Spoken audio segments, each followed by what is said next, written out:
ఓర్పుని గురించి మాట్లాడుతూ తెలియజేస్తున్నటువంటి విషయం ఏంటంటే, స్టేయింగ్ స్ట్రాంగ్, స్థిరమైనటువంటి మనస్సును ఆ సమయంలో మనం కలిగి ఉండాలంట.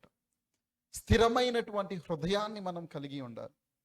స్థిరమైనటువంటి ఆలోచనను మనం కలిగి ఉండాలి. ఓర్పు అనేటువంటి మాటను గురించి మనము ఆలోచన చేసినట్లయితే, we have to take a strong decision.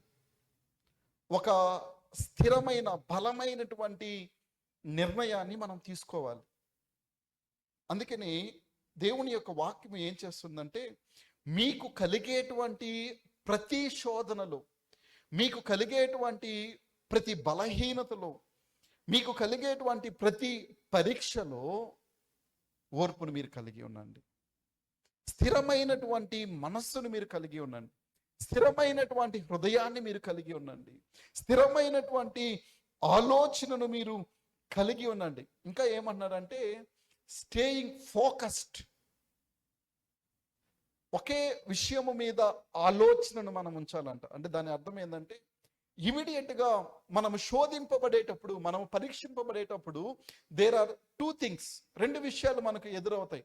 ఒకటి మంచి చేయడం, మరొకటి దానికి వ్యతిరేకంగా చెడును జరిగించడమే.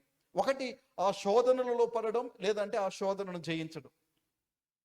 సో ఈ ఓర్పు, ఎండ్యూరెన్స్ అనేటువంటిది మనకేం చేస్తుందంటే, మనం స్టేయింగ్ స్ట్రాంగ్, స్థిరమైనటువంటి ఆలోచనను, స్థిరమైనటువంటి తలంపును, స్థిరమైనటువంటి మనస్సును మనము కలిగి ఉన్నప్పుడు ఆ శోధనను మనం జయించగలం. ఆ శోధనలో నుండి మనము బయటికి రాగలం. ఆ శోధనలో నుండి మనము బయటికి వచ్చి దేవునికి మహిమకరమైనటువంటి జీవితాన్ని మనం జీవించగలం.